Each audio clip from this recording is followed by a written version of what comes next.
the brands and the companies and to be clear, and the financial institutions will be able to issue these stablecoins, or it's going to be just the regulated financial institutions, nothing in between. Is the big money in issuing these stablecoins, is that like the big breakthrough like for like the business model here? Not just like financial entities can take advantage of stablecoins, but brands can, but businesses can. One of the examples I like to give is like Kim Kardashian. She should have her own stablecoin. Welcome back to The Roll-Up, your home for technical talks and open conversations that shape the modular future. Nothing on today's show is to be construed as financial advice. You can see our full disclosures list at therollup.co/ventures. Sit back, relax, and enjoy today's episode after a quick word from some of our awesome partners. The intersection of AI and crypto is moving fast, and soon an agent will be managing your on-chain transactions for you. But without guardrails, it's a disaster waiting to happen. Newton locks agents to your intent with cryptographic proofs and real penalties if they slip. Learn more at Magic Newton on X. All right, Jelena, we're in New York City. First podcast at the Roll-Up studio here. Yes, thank you so much for having me. Yes. Kind of hard to find, though. Kind of hard to find. The Uber dropped me off in a completely different location, and the Google map doesn't properly geolocate you in the city. Mine's actually backwards. Mine's reverse. It's, okay. I walk one way, and the Google Maps tells me that I'm going the other way. Right. So like the blue dot isn't like pointing in the right direction. Yeah, that also happens to me. So Noble can fix this. Noble can fix this. Yeah, it's all about just triangulating data. Not that we do that necessarily, but yeah. Well, thanks for coming out, and it was good to see you a couple days ago as well at the Paradigm office, just kind of hanging out. Yeah. You were working there. I know they do a great job of supporting their founders. Yes. So we had a lot to talk about today. Stablecoins are the hottest thing in terms of crypto PMF. I mean, it is the number one currently. I don't own any stablecoins right now, unfortunately. I am all in. We are pumping, so you may be a little bit disappointed in that. But we got a lot to cover. Before we get into all that, I'd like to just understand your story a bit better, and kind of what you were up to before you got into crypto, and really just kind of how we got here. So who is Jelena? Great question. Still trying to figure her out. Aren't we all? Yeah. So I guess like we can take it back to kind of early days. I feel like, especially a lot of us have been in crypto for a while, had like an origin story of like why they got, interested in this in this technology, in this like alternative, call it alternative financial system. For me, it goes back to pretty much when I was born in Toronto. Grew up in Serbia kind of closely after I was born. And that was the 90s, early 90s. So a lot of things were happening in the Balkans at that time. There were two civil wars, one in Bosnia, one in Kosovo. A lot of currency inflation, a lot of breaking down of, societal institutions and structures and trust. And I guess like, even though I would have by the time we left Serbia, I would have been 5 years old. Even though I was quite young, it made a big impact around, just trust in institutions, really became, eventually obsessed with governance, right? Why do societies break down, right? Why overnight can, we go from a system of, peace and, relative prosperity to total, societal dysfunction. So I guess you could say that those early days made a big impact on me. And then, eventually that led me down to Bitcoin and, eventually to kind of what we're currently trying to build with Noble. But yeah, I would say like growing up in like a war-torn society can make a huge impact on the way you just like view kind of your government, institutions, things like this. So your worldview is shaped primarily, in the early days by existing in this kind of wartime, and this goes from like economically to socio-politically to even just like culturally, right? With your friends, family. Do you think you have a chip on your shoulder because of the like where and how you grew up, or were you the underdog growing up? Are you the only child? Kind of what's your like what's the stitch there? Yeah, it's a good question. I mean, I have two brothers, so I'm one of three. Okay. I would say growing up in an immigrant household in general, and I mean, this is the case for many families in the U.S. and Canada, across the world. I think that definitely, can lead to a chip on your shoulder. I never like to, play a victim. I never like to say, woe is me. But, if you kind of think about again, like seeing your community, your family even like being impacted by these like forces that are much greater than you and having like zero control over the outcome.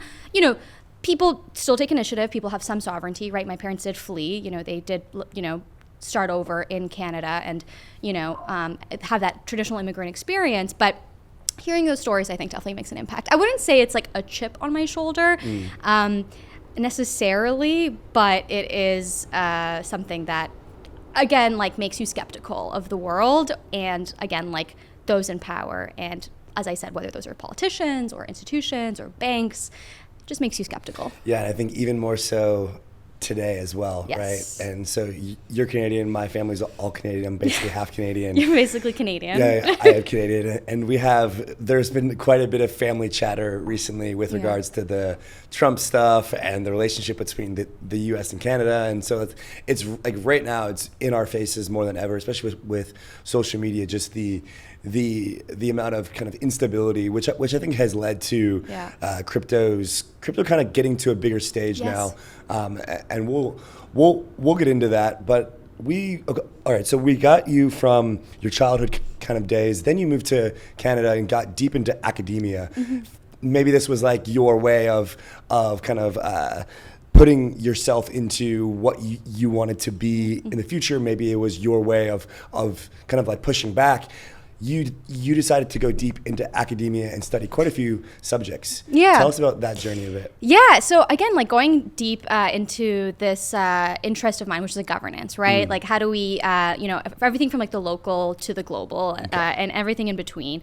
And so that took me to a degree around political economics, international studies, really a wide variety of disciplines in the sense that there's a lot of kind of crossover. So, you know, I did some econ, I did some political studies, I did some, languages even, and, you know, humanities, philosophy, things like this. And I always wanted an education that was very classically actually liberal in a lot of ways, right? Very like critical thinking, a lot of like analytical thought, but also interdisciplinary. So, you know, I've always like been a big reader.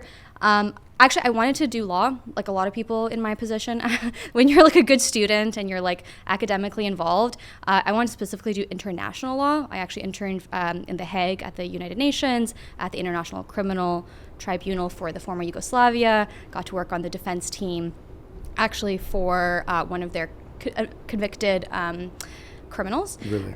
Which was really interesting. And yeah, that was amazing. Again, I like to be like in reality. I like to think about systems of power. I like to think about, again, like governance. I like to think about, you know, different like structures, whether those are legal in nature or financial in nature. Well, you know, now that's obviously what my interest.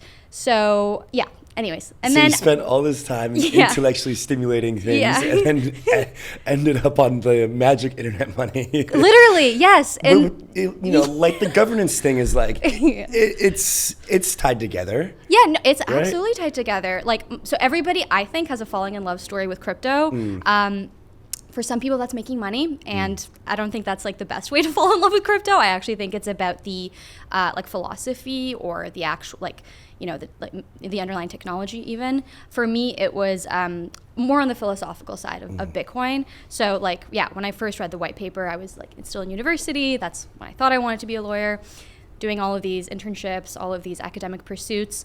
And then I read the white paper, and it was like, oh my God, this is like the most beautiful, elegant, kind of obvious, answer to whether that was like, you know, Occupy Wall Street or just general disillusionment with, again, like capitalism, or even with, again, the traditional financial system.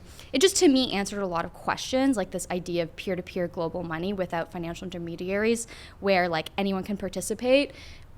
Was incredible. And then you kind of got down the rabbit hole of like, okay, but you know, how does the Bitcoin blockchain like work, and like what is proof of stake, and proof of work, and all of these kind of different consensus designs. And then that was a rabbit hole into Ethereum, and then of course like proof of stake, and then eventually Cosmos. And so Bitcoin is like I guess like the gateway drug for a lot of people. I hope actually that still remains to be the case, because I think with like the newer generation, maybe they don't see Bitcoin as like the most impressive thing because there's so much other stuff going on in crypto.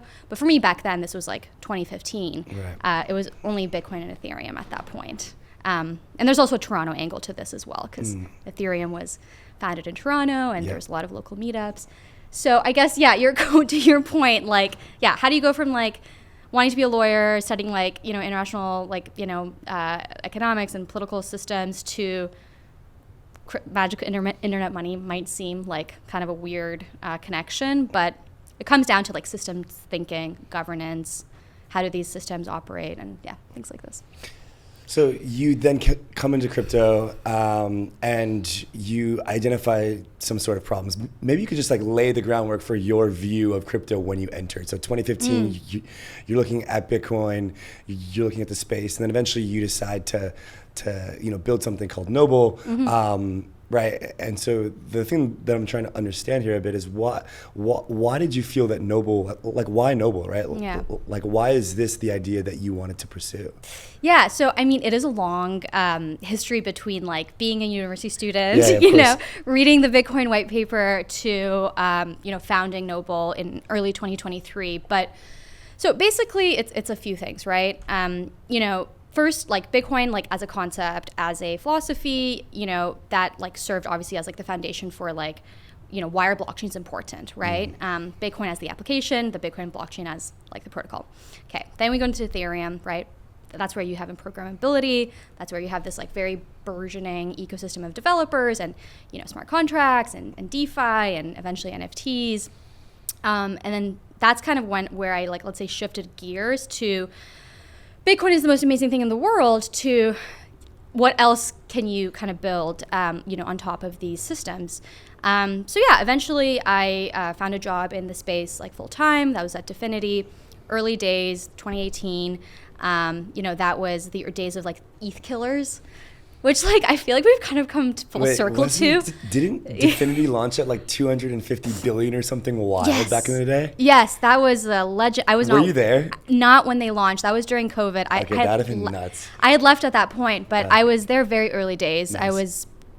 I want to like under 20 employees type of thing. But they raised a bunch of money. I would actually say their vision for like blockchains and scalability is actually closest to like what Solana has achieved. Okay. But back then, there was still a lot of competition around that. Like the ETH killers. The ETH killer was still a thing. It was a thing. Right. I remember that. It was really interesting. But being at Definity, working alongside like amazing like computer scientists and cryptographers and distributed systems engineers and researchers, my role was on actually the community side. Like, how do you make these concepts like accessible and exciting, and how do you onboard developers, and how do you again think of like these protocols are fascinating and they're performant, and there's a lot of money that goes into developing these systems, but what are they for? Like, what is the app?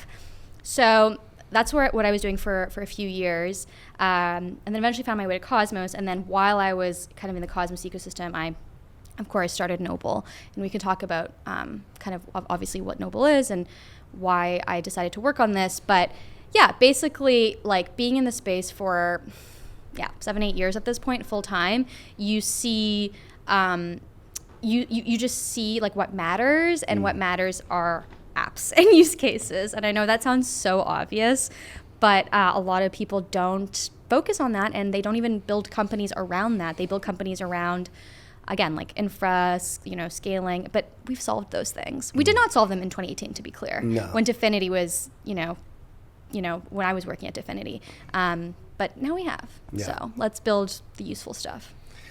All right, so we're getting a little spicy here. I'd like to understand your current purview of the Cosmos ecosystem and what's going on. So there's a lot of memes on Twitter about Cosmos got everything right, but it was just always way too early. Yes. And so, a good example is obviously there was native interop baked into this application chain orientation, IBC with app chains. Ethereum was what in like 2020 was like, okay, now we're going to scale with rollups, which is effectively horizontal scaling. Now Ethereum's running into the interop problem, which Cosmos foresaw. Yes. that was obvious. Now, there's further implementations of the technology that it seems like Cosmos has been ahead of, but somehow too early. Yeah. What is the state of Cosmos right now in your view, and how near and dear is Cosmos to your heart? Wow, spicy indeed. Okay, what is the state of Cosmos right now? So yes, like there is this like crypto Twitter meme. Cosmos was right all along. Some people say it was too early. Some people say, actually, we have Cosmos at the perfect moment. For me, like kind of going back to maybe just like the way my brain works, Cosmos is like effectively like a philosophy or a vision for how to build blockchains. It doesn't prescribe the steps. It doesn't say, okay, well, to be a Cosmos project, you have to do step 1, step 2, step 3. It's basically, you have these like, parts of the stack, like, right, everything from, the consensus engine, which is Tendermint. It's a BFT consensus model. That is the gold standard even today for proof of stake systems, right? Then you have like governance baked into that. Then you have the VM, the application layer, right? You have things like the Cosmos SDK, which is like a toolkit for, again, building blockchains. You have IBC, as you mentioned, which is the interop layer.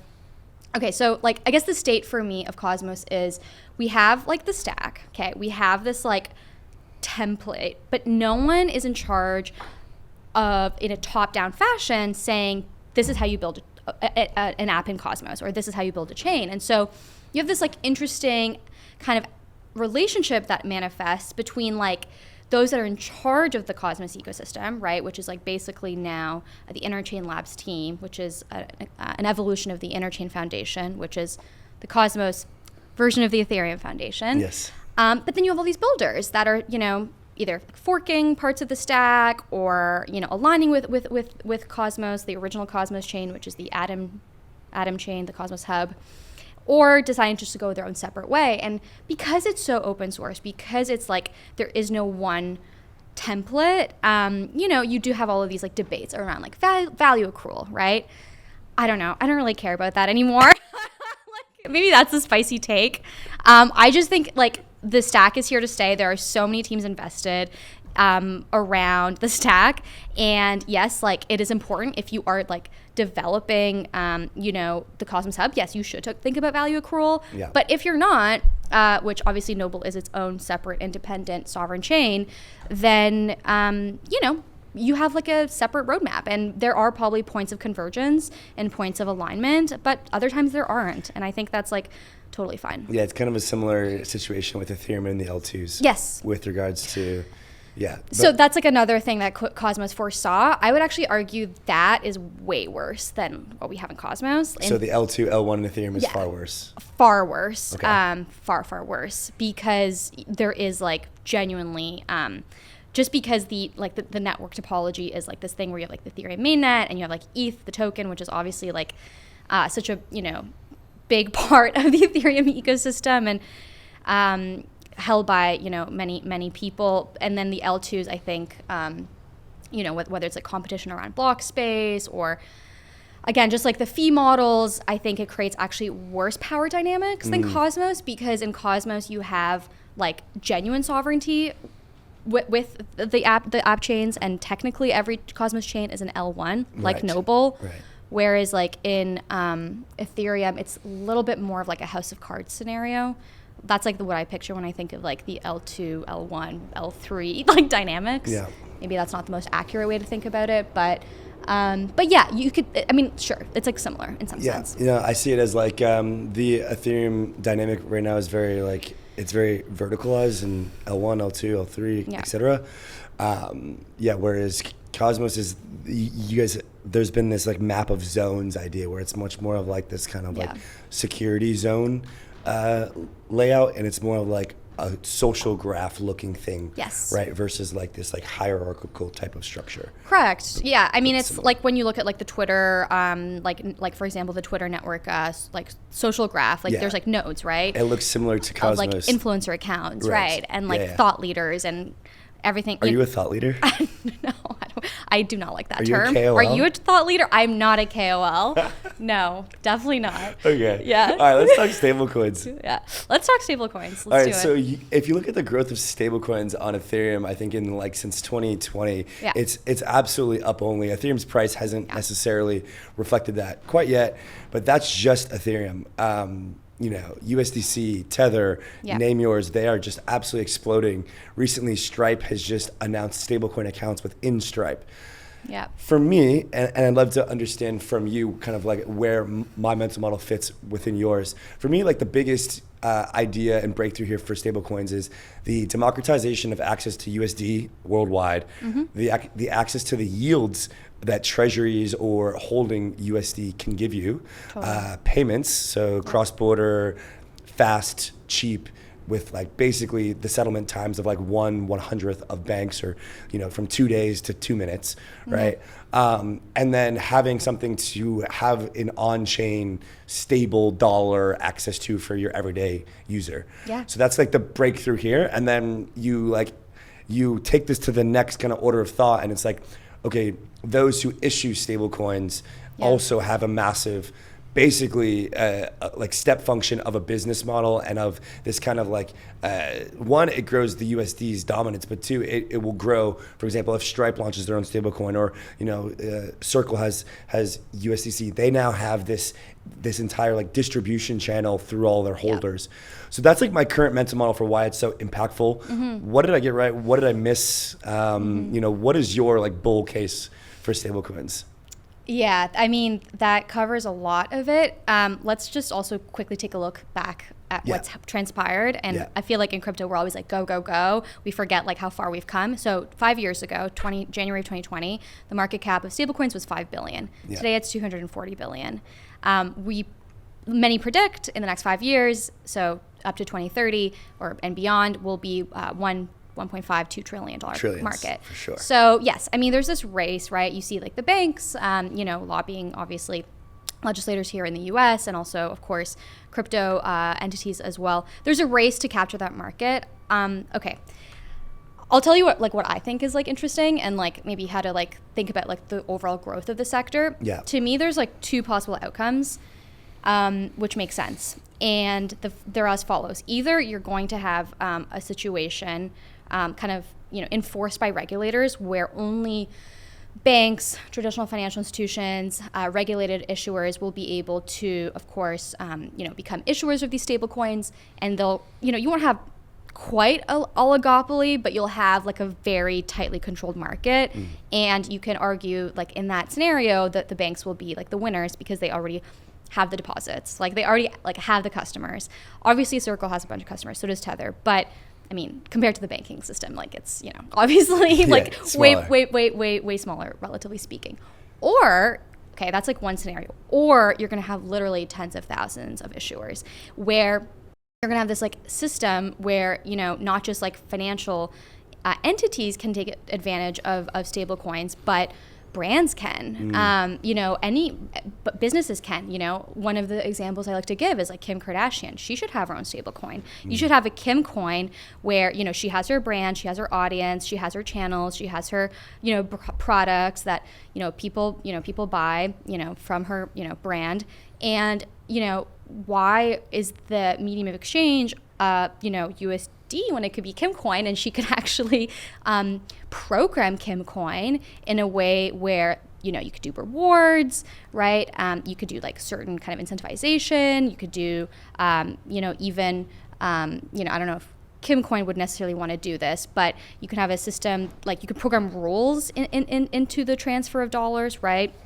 And also, again, it like really allows you to tap into that like a much more global user base, and so, or customer base in this case. So it's like, okay, do we believe that only financial institutions and banks are going to control the issuance of these stablecoins, or is the issuance going to be on the distributor, the brand, the product that actually you purchase or interact with a stablecoin?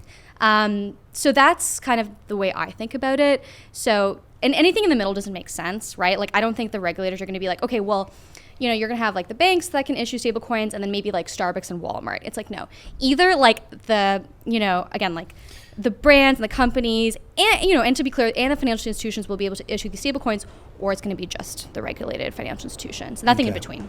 Yeah.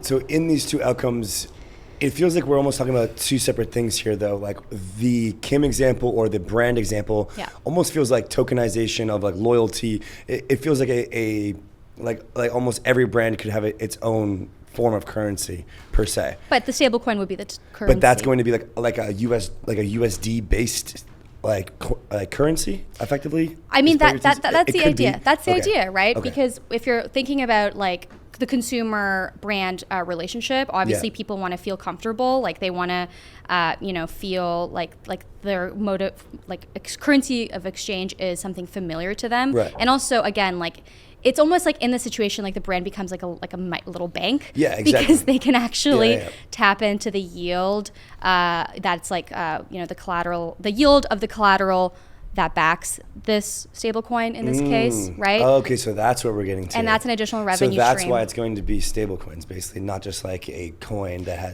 isn't backed. Correct. Okay. So, I mean, it is an extension, though, of like what we've been talking about in crypto for a long time, which is like, tokenized loyalty, rewards, things like this. But it's way more powerful because it actually like taps into like the real real kind of financial system and the real incentives of something like a proliferating a US dollar stablecoin that's backed by treasury bills. I'm glad you brought that up. I met a team in Hong Kong that is doing this at scale already with malls and vendors in Asia. Super cool. And fortunately, our fund was able to just do a small check, and they are in with some of the biggest names that we. I'm not going to say it now, but they are in, and they have this product already live and working, and it's scaling big time. And they have you go to the store in the mall and you buy with their specific currency. It's all in the same app. It's very easy. You just load it with your cash, but then you transact with that coin. Then you have like this membership balance based on this. So a lot of really interesting things happening there. And just like also as like these are like out of the box, like creative we're not talking about like Noble or like stablecoins in the current sense. This is like a tokenized But what I was going to say just very quickly, but like just look at like business like Walmart. Like they're this is like one of the best examples that stablecoin proponents like to give. Like how much does Walmart give up to credit card fees and interchange fees and like all of like literally billions. And if they like controlled, I mean, they could, to be clear, like use a USDC. Like it doesn't have to be like a Walmart coin necessarily, but just from on that element, like these businesses, save money, can reinvest into like useful stuff, not like just paying, Visa or kind of the banks all these fees. So anyways, there's just so many applications. I think in the beginning I said I don't have any stable coins, but now that I'm thinking about it, we definitely have like stable coins in a multi-sig that's just like sitting there not earning any yield. But that's unfortunate. Yeah, it's just like all right. So let's talk about Stablecoin Yield then. Okay. And let's talk about Noble. So Noble is introducing this idea of this yield-bearing stablecoin with USDN. Yep. You guys are getting close to 100 million in deposits. Yeah. So you guys have a ton of yield being paid out every single block, basically every single day. Yep. How did this come up? What's the kind of value prop here? And what's your core market? Who's depositing? Why are they depositing? Yeah. Innovating finance. Global, institutional, and on-chain. Deep liquidity to drive capital efficiency. Now, maximize yields on institutional-grade liquid staking with METH. Unlock $1 trillion of capital via Bitcoin. All of this secured by Mantle's treasury of billions in stables and ETH capital pools. This entire ecosystem is coordinated by a vast network of seasoned VCs that are aiming to create the next generation of banking and financial technology. This is Mantle. Talk us through this a bit. Definitely. So the yield-bearing stablecoin space is, we're just at the beginning of this segment, right? Like you call it like a sub-segment of like the stablecoin market. Yeah. I think like we're at like somewhere between 5 and 10 billion, but really just starting. So why did we start Noble Dollar? It's a great question. we started Noble first as a protocol for issuance. So we partnered with, Circle and Ondo and Monerium and others, just to pretty much make it easy for these issuers to go direct to consumer, direct to end application. So we did that in the Cosmos ecosystem. That was very successful. As we were thinking a lot about stablecoin kind of, design and, the proliferation of stablecoins on chain, again, like whether that's in DeFi or in other use cases, we started to form a partnership with this team called M0. And they just had a model that really spoke to us. And so Noble Dollar, to be clear, is a token on top of the M0 stack. So we did not fully invent this kind of Noble Dollar mechanism, which I can describe. We leveraged the M0 model, which the way that I like to put it is if MakerDAO and Circle kind of had a baby, this would be the M0 model, in the sense that it's a multi-issuer model. They have this token called M. Approved distributors like Noble can take that M, white label it, and have full control over the underlying yield. That underlying yield are treasury bills in the same way that USDC and USDT are. But the difference with this yield is it can be passed on to end users, and it can be composed in really interesting ways. We all understand, you just said, you have a bunch of stablecoins in a multi-sig wallet, you're not earning yield. That's the case for... Sad. It's sad. That's the case for 90% of the market, right? What 90% of, 240 billion, right? That's just the reality. Well, I have PTSD from DeFi summer. So I'm a little bit more careful nowadays. I understand. But what's great though is that things have gotten safer and better. Things have gotten safer, right? Yeah. As I said, like Noble Dollar, again, leveraging the powerful design of M0. It's treasury bills. So these are T-bills held in special purpose vehicles, bankruptcy remote, in real financial institutions. Again, in the same way that USDC and Tether are collateralized by treasury bills. So USDN. Again, we only started about 2 months ago, so that's when we launched it. We're almost at 100 million of TVL, and the thing that we really want to kind of champion is this composable yield element. Okay. So it's a dollar-pegged stablecoin. There is the 4.2% yield rate, but what you can do with that 4.2% is completely up to the distributor. Okay. So, and sorry, when you say the distributor, who's the distributor? The protocol, the DeFi protocol. Yeah. So basically USDN can then be used in other protocols. Correct. And that's where the composable yield is coming from. Exactly. Okay, and that's understood. the next phase of Noble Dollar. Okay. So kind of the existing TVL, that's really just within the Noble chain right now.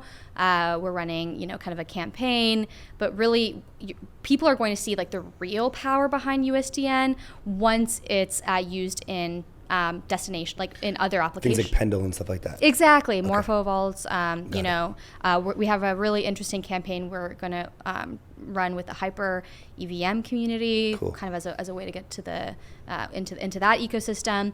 And basically, if you just think about the economics of any crypto application that has a bunch of stablecoin liquidity, right? There's a huge opportunity cost because that protocol can't tap into that real yield. Right. And so, if you're a perpstex, for example, and you have, $1 billion of stablecoins on your chain or on your DEX, and you are in control of kind of governance, and you can kind of influence the direction. You're giving up 42 million or whatever per year. Yeah. That could be reinvested into a community funding mechanism. That could be used by the core team to just reinvest into the product. That could be used to for various incentive campaigns. So that's an opportunity cost, right? And so we actually see USDN as this alternative for protocols that have this kind of scale, or even those that are just starting out, right? Like when you're running a business, every dollar counts. Yeah. You want to be very thoughtful about that. So we see Noble Dollar as this very interesting stablecoin that can create this flywheel where the yield gets passed on. the protocol can decide, whether that's a DAO or the core team or even like a validator set, they can decide, okay, this is where we want the yield to go. This is why. And you can program that literally, in a native way on chain. And you can, again, reinvest that yield revenue into things that make the application better, which again is like a very powerful concept. And it's real yield, right? Yeah. This isn't like some weird, esoteric, risky, high leverage stuff. So the yield comes from T-bills. Yep. The USDN is built on M0's stack, which is audited, battle tested. It's not a new concept here. Correct. It is a rebasing format here. Yes. Then the goal is basically, and what you're doing is you're going out and going to the DeFi apps across different ecosystems, providing them either for their idle assets or for their users to have this yield-bearing stablecoin that they can effectively, either hold, use, put into LP pools, collateralize, etc. And so the goal is basically to bring this idea of if you hold idle stablecoins as a business, as a user, as an entity on chain, then you may as well be earning yield on those stablecoins with effectively the same amount of risk. I mean, there's slightly more risk when it comes to some contracts and things. Sure. But effectively, you're holding the same asset backed by the same yield-bearing treasuries. Now, Jerome Powell in the last Treasury meeting or Fed meeting was like Tuesday, did not cut rates. So the terminal rate I think is between like 4.25 or 4.75 or 4.5. Yeah. Very high. That's where it's at now. So that's where a lot of your yield's coming from, is from these higher rates. Yeah. In a proposed world of lower rates, how does this model kind of stack up, and what is your thoughts on the yield just slowly declining if you have lower rates? And kind of, are you preparing for that? Is that what you're expecting to happen? Yeah. How are you going to kind of like play that out? Yeah, I mean, it's interesting to like speculate on like kind of these macro conditions. I think for us, like as like Noble, right, as like the kind of team driving this like Noble model of stablecoin issuance and eventually stablecoin like app development, like what we care about is basically like scale. Like there is a bit of a, I wouldn't say like race, but there is a bit of like a push to substantiate that like first of all, dollar stablecoins are here to stay. So even if the yield there's definitely a race, by the way. Yeah, there's definitely a race. Even if like the yield rate goes down, like dollars are here to stay, for right? Sure. And so what do you care about at that point? Well, first of all, if they're again like crypto native, DeFi native, if they're composable, there are like ways to like even have yield on like a non-yield bearing stablecoin, whether that's like in lending markets or whether that's even potentially like a multi-collateral model, right? Like the thing about Noble Dollar is it's like highly like flexible. Like of course we're really relying on the M0 kind of stack, but realistically like every kind of like user that we have, every application that we have, we do have like a lot of obviously influence around just like the collateral piece, but right now like we're doing like the least risky thing ever, which is just like T-bills. So really what you care about is distribution and owning that relationship with the end user and having that like tight kind of like direct connection to the end user. And I feel like for Noble, that's actually mostly what we care about. So having like a UI, having like a strong brand, having like useful applications such that, yes, if like the real yield rate goes down and like the T-bill rate goes down, there is like that like kind of existing kind of customer base that you can like, continue to expand on in interesting ways. Just poking the bear a bit over here. Yeah, that's good. It's important. I mean, what do you think? Do you think rates are coming down anytime soon? I think they'll come down, but they're not going to get down like to where they have been. So, and there's going to be a massive amount of new customers coming on chain for stablecoins. Yeah. So I think where the question is kind of missing the forest from the trees, like, oh, does a 1% cut matter? Like, well, does that affect the billions and billions of dollars that are coming on chain? So I think that's kind of, I think that's what you share. Now, you also segued into a really good point, which was around the ownership of the end users. So you guys have just recently announced AppLayer, which is a chain that is meant for basically USDN and the entire Noble stack, helps you get your distribution out there. And again, helps you have this kind of home base where you can have this customizable execution environment, EVM based chain built on Celestia as a sovereign rollup. What's your thoughts there? What's the roadmap to kind of launching that? Why? And this will kind of get into some of like the business model questions that I have, stuff like that. Yeah. So when we started Noble, we made sure it was an extremely purpose-built, like minimalistic, secure, dedicated environment for issuance of these stablecoins. We didn't want to compromise like anything when it came to that like singular focus. Like in this very fragmented world of, you know, many sovereign chains, all communicating over IBC, how do you get USDC and other stablecoins from point A to point B in like the best way possible? Okay, so we did that. We did a very good job of that. We've gotten to over 600 million of TVL. Last year we did about $8 to $9 billion of transaction volume.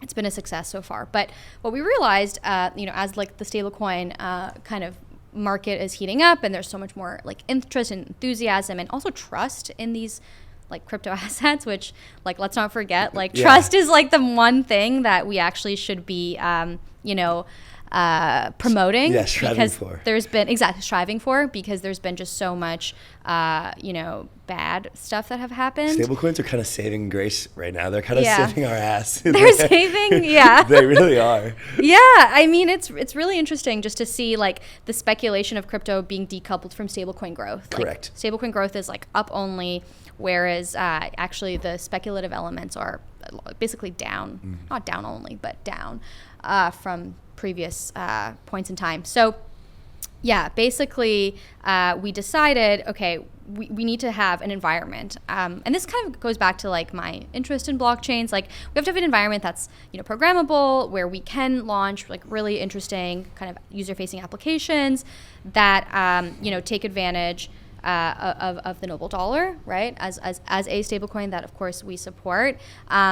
But also that we can build experiences around the stablecoins, like the euro, for example. Like there's actually not a lot of liquidity of the euro stablecoins right now, because there just isn't good pricing, there isn't good like deep liquidity pools, there just isn't an experience around like getting like the euro into the hands of, you know, people that want the euro.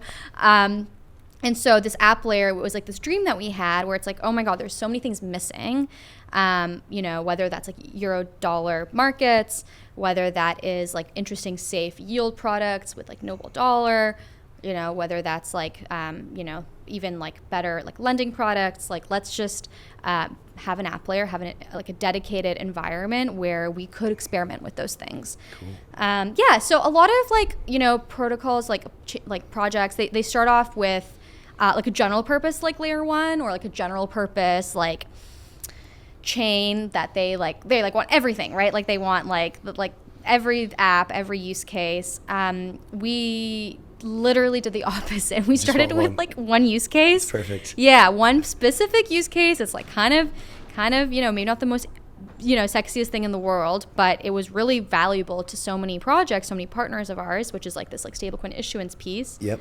And then we said, okay, now we see what's missing, we see what's needed, and let's have this like second, let's have this like alternative place where we can like, you know, deploy a lot of these applications. Yeah. So I was listening to a DeFi Dad's pod with Mads from Maven 11 yesterday, and he was talking about how they're very bullish about opinionated infra, and how the best app builders are now kind of essentially blurring the lines between apps and infra, and just building essentially like verticalizing their app into an opinionated infra stack, and then having control of that and being able to you know, do the things that you're trying to do with like a very, like one, being opinionated from a technical perspective, so Celestia, EVM, etc., but two, being opinionated from like a product and a product market fit and a distribution perspective. So excited to kind of see how that rolls out. And I think you're thinking about it in the right way, and that is aligned with our thesis around like, okay, as long as we get like the interrupt piece right, and as long as we can, like, you guys can nail distribution, having opinion infra, having your own stack, and then having a specific use case, I think will serve you well. Right? 1000%. I mean, and when I like bring up these numbers, like, the TVL that we, grew with the Cosmos layer 1, right, around the issuance and the transaction volume and all of these, like, none of this was like inevitable, to be clear. Like, Definitely it's not. because we had to take opinions on we had to make key decisions around that stack, right? And the fact that we were minimalistic, the fact that we, don't have a VM. Like, we don't have a VM. It's a Cosmos SDK chain, right? There is no, there are no like smart contracts on Noble. Like, the fact that we, like, our fundamental like focus was interop, fungibility. How do you solve for like the fungibility issue with like routing? That was a huge issue. Yeah, and I mean, I don't know if you realize this, but in Cosmos there is actually Tether as well. In Cosmos with the Kava chain, and they've barely made a dent because they just didn't care about issuance. All they cared about was like their general kind of purpose, like all-encompassing kind of DeFi. L1. But it wasn't obvious back then. Like, the issuance thing was, I mean, it was obvious to you maybe, but I don't think it was obvious to everybody. I think people like see like, whoa, like Kava, they've been around, right? Like, they have like EVM. Okay, they have this partnership with Tether. Like, inevitably they're going to do a good job of like, supporting Tether liquidity in Cosmos. And no, right? Because of like what you just described around like not being opinionated on the on the stack and again, like, so that's exactly like what Noble is trying to achieve, right? Like this kind of verticalization, between like the infra and then also the app layer. But we have like obviously some time to get there. But we believe that the Celestia model, for our purposes, is the best model possible. And the Celestia kind of, again, vision, stack, like around like sovereignty and around all of these things is like also very similar to the Cosmos vision. So we just feel very like aligned with that entire team, and so that's why we're deciding to launch this sovereign rollup on Celestia. Yep, I think the minimalistic vision is also equally shared amongst both teams. So what's the agenda here? How are you guys looking on the development of the AppLayer, and what's the road to mainnet? And then what is the AppLayer business model? What is the revenue model? What does that look like? Yeah, well, maybe we'll have to chat again in like a couple of months or something around like some of those pieces that you just described. But no, there's quite a lot there. So, okay, we're launching the AppLayer probably in September. I mean, cool. These are shifting goalposts, as everybody knows. All good. Timelines, but we're pretty aggressive. So we are looking at September launch for the AppLayer, which is really exciting. The plan really is to proliferate USDN in that interim period. So we're in May. In the next few months, there's a lot of interesting things we're doing just like in parallel, right, around USDN, right? Like some of the things I described around like the kind of DeFi use cases, those already exist, and we will be partnering with the Morphos of the world, the Pendles of the world, et cetera, which, I'm just excited about because we've been Cosmos builders for so long. We can now really, expand into that whole world of, there's a lot going on over there. There's a lot of like whales over there. There's a lot of interest. There's a lot of people. A lot of like innovation, a lot of like, a lot of just interesting things. So so then the AppLayer will be in September. And we're still thinking about like the flagship app for the AppLayer, because we don't want to run the strategy, which again, you see other teams do, and I really don't think it works anymore, where they like build it and they will come. They're like, oh, like let's just like partner with like, let's just like give grants to like all these 20 teams and like hope that like one of them like builds the killer app. I actually think you should like own like at least the initial go to market, like internally, or at least like be very involved if you do partner with a third party dev team. So we're thinking about what that could look like. We are thinking about lending. We are thinking about tokenized RWAs. We are thinking about just like some improvements around like the DEX model. There's still a lot there to come, but it'll be fun. Yeah, exciting. Now just kind of zooming out of Noble and out of the AppLayer into the broad stablecoin landscape. So as I was saying, we've seen a ton of adoption from outside the space: TradFi, Stripe, PayPal, Fidelity. And I just think it's going to keep accelerating. I mean, recently we even saw Mark Zuckerberg on a stage like 2 days ago, I think, talking about how Meta might have a stablecoin. Again. 3 years after Libra. Yeah. What's weird, though, is that the Genius Act a couple of days ago just got rejected from the, I think the Congress didn't accept the bill or something. And Howard Lutnick, one of the Trump's advisors on the financial side, he came out and said basically that this is a huge mistake, that in order to proliferate the US dollar dominance, that we need to be that we need to pass this, or we need to get regulatory clarity on stablecoins and be the leader in digital assets, which is so great to hear from our perspective, but also a bit weird as to why the Genius Act wasn't passed. Kind of compounding on that, there's these weird regulatory moats with Circle versus Tether. There's like these different niches for stablecoins. There's just a lot happening. Yeah. My general thought here is that this space just grows exponentially into 2025 and 2026. Yes. I think Circle has 80 or 90 billion outstandings. Tether is like 150 billion or something like that. And I think there's like a couple others that are going to be picking up. So you said 1.5 trillion, 2 trillion. I'm just curious, so you have this dual kind of stablecoin mental model. I'm curious how you are thinking about what the growth is going to look like, whether it be in the regulatory sense for stablecoins, as well as with these other companies. Like, where do we go in a broad sense from here for stablecoins as an industry? Yeah, it's a really, really good question. So right now the market, about 85% of the entire stablecoin market is Circle and Tether. Yeah. So 15% is our other players. Athena actually is within that category. You can argue whether that's a real stable, fundamentally a stable coin. There's PayPal, USD. There's of course Noble Dollar, and there's others. Basically, I think the demand, at this point, has to be app driven, right? So I do foresee. I don't know exactly when this will be, but I do foresee, for example, a new entrant, right? That will kind of come into the space. That will be a crypto native, fintech, basically, a crypto native, global from day one, Revolut type of business. Like a Venmo, a Revolut, like a Venmo. Think of your favorite fintech that's dominant. Yeah, so I think that will be probably a huge catalyst. I don't know where that product so somebody will necessarily with come outside from. distribution already brings stablecoins to all of their audience. Yes, exactly. That's like Stripe, but that's something different than what you're saying. That's the other side of the coin of what I'm saying, which is a net new player, a new thing. Yeah, a new thing. Because if you look at Revolut is one of my favorite examples. Yeah. They they exist. They've existed for 10 years or so. Obviously, they're in many markets. It's a British company originally, based in the UK. But they had to kind of go out and get approvals in different jurisdictions. Right. That takes a lot of money. That's resource intensive. I imagine, again, a fintech type product, type business, but it's crypto native from day one and it's stablecoin native from day one, where you don't have these costs to adoption, that you typically think of on the legal compliance regulatory side, because stablecoins in of themselves, at their core, are of course global and peer-to-peer. Exactly. And you don't need all of these intermediaries and all of these kind of approvals that you traditionally need. So I think that's one thing that will lead to kind of the 5x that we're talking about. Yeah. But then of course also the existing players, right? Although I don't know, it's interesting. Maybe it's too early to say, but look at PayPal, right? Yeah, theirs hasn't really taken off that well. Yeah, and that's one of the best incumbents you can think of that would take advantage of stable coins. There's about 3,000, 4,000 active wallets. I wonder why.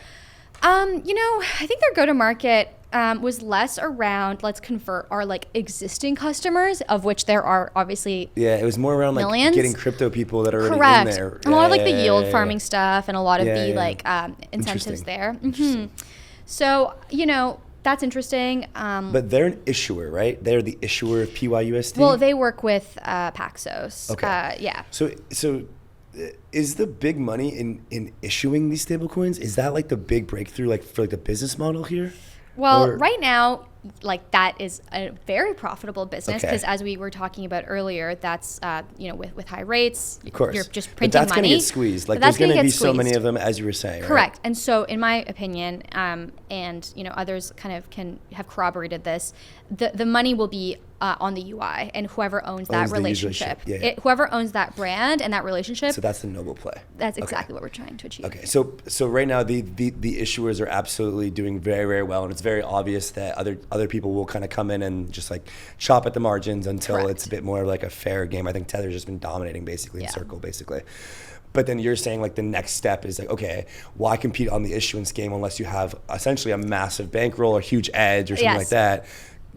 Go and be the place where these people actually day to day use it, and that's where you think like the next stage of value will come from. Like I feel like we've talked about this before, but I really want to see a global Venmo take off. Like I want to see like the fact that we don't have this still actually does blow my mind on some level, because we are in the ground game and we have seen the improvements to scalability and like fees, and I mean I guess like now like we're ready for this, but I mean, our sovereign rollup will be 100 millisecond block times. It'll be super cheap. It'll be, this is like the infra that to the earlier point around like verticalizing infra and apps. This is the infra you need to have the global Venmo, right?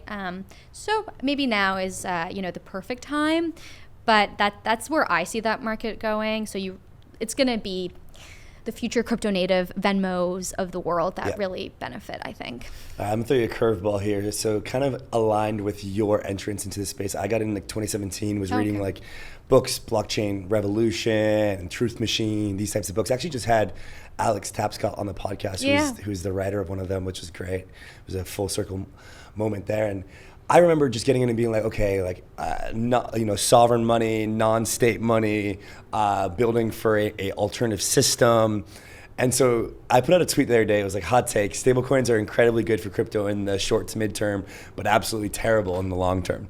And I got a lot of heat for it. People were yelling at me for it. Kind of stuff crypto Twitter loves. Yeah, exactly. Definitely popped off. Yeah. But I had a chance to explain myself. And basically what I came to was that, and Kobe put out a tweet also, or actually no, I think it was Kobe or either Vance that was like, hey, we need to, like, there's a couple things that we need to solve for humanity. One was about AI and the other was like post-fiat money. And so this is kind of like what I'm getting at. Like, so stablecoins now, all the benefits that I kind of laid out and that you've explained, they're great. They're bringing so much more attention, capital, they're democratizing access, great. But I didn't get into crypto to build USD on chain. Sure. Like I got into crypto to, kind of build something that isn't reliant on central bankers, on governments. And I think you can relate to this coming from, your background. And so like my take is that I want to embrace stablecoins for all that they are for the foreseeable future, promote them and be a part of it. But at some point I see something shifting where it's like there's some post-fiat kind of currency or something, whether it can't be Bitcoin because it's just not going to happen. But like I am in that business and in that mindset for like, maybe 25 years down the line or 50 years down the line. Now you get into this conversation and you get into fiat collapse and you get into doomer conversation circles. You get into Bitcoiner, maxi, those types of circles. So I don't really know, like I haven't really rounded out this thought, but like I just wanted to present that to you because I find that to be like compelling from like a perspective of what are we really building here. It's so relevant. People forget that Bitcoin's rise to prominence was cultural. Right. Right. It was post 2008. It was post Occupy Wall Street. It was the world, the days of WikiLeaks, the days of cyberpunks like being all over mainstream media. Whether you're Julian Assange or even Edward Snowden on some level. And so the rise and like the adoption of Bitcoin was cultural, actually. Yes. I fundamentally believe that. And so to your point, okay, what is like the post-fiat world look like? I think has to come from culture. Okay, so we can't there will always be a minority of like a minority that can like eventually lead the zeitgeist.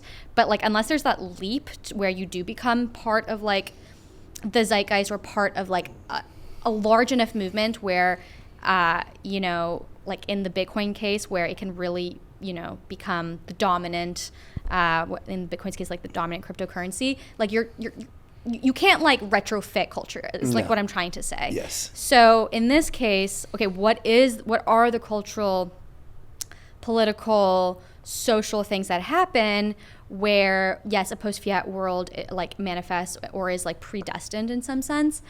I mean, okay, I have like a hot take on this, even though obviously we've talked a lot about US dollar stablecoins. Honestly, like potentially like the collapse of the US empire would like lead to this. Yeah. Okay. And I don't think like we are actually anywhere close to that in our lifetime. Like I don't believe I'll ever see that.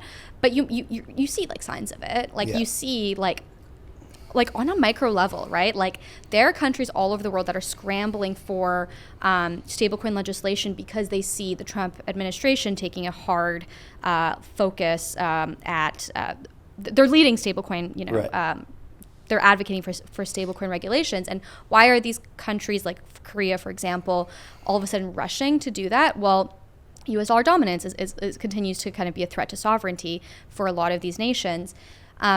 I'm not describing a post-fiat world because these are all fiat currencies. Yeah. But what I'm trying to describe is that like it has to come from some political, social, cultural event that, and Bitcoin was economic, right? With 2008, and that's going to, I think, indicate what comes next. So yeah, actually on that level, what I foresee in like the coming few years, like very soon, is just alternatives to USD stablecoins, like the euro, the won, the yen, etc., where you can have similar kind of economies and applications like grow around these like local fiat currencies. Yeah, that I are also see like stablecoins. very hyper localized currencies, like you say Kim coin. Yeah. Right. Like extrapolate that to like neighborhoods, certain restaurants, malls, etc. So I think like that, like I think I don't know if globalism was a factor of the last couple presidencies in the States or like the way that the world has been thinking, but it seems like we're shifting towards more like localism and localized currencies, localized culture. Yeah. Excited to kind of like see how that plays out. And it's a tough one to kind of scratch your head around about like, okay, how does this going to play out? But no, I was making that point yesterday with Robbie on the TV show. I was like, man, we're crossing the chasm, and ironically, stablecoins are what's bringing us to the mainstream in a huge way. Yeah. But like, it's not my end game, and he was not happy about it. So. Well, I'll just say one thing. Like, if you recall in the Bitcoin white paper, payments were discussed. Yes. Peer-to-peer payments. It was the thing, right? It was the thing. It was the application for Bitcoin, and that's interesting. Bitcoin is not used for, certainly not. I've paid for stuff in Bitcoin, but like that's not a common thing that I do, obviously, and that most people do. So, private stablecoins, something I'm very interested in on to your point around like, values and kind of principles of like why we got into this space, like making sure there's like robust, private kind of privacy preserving alternatives to like, the current offerings are important. So, yeah, it's a good thought exercise. Thanks for the thought experiment. Yeah. And I appreciate you coming on. Thank you. It's been a great conversation, and excited for you to go to Consensus next week, and then more to come on the AppLayer. Thanks so much for having me. It was a pleasure.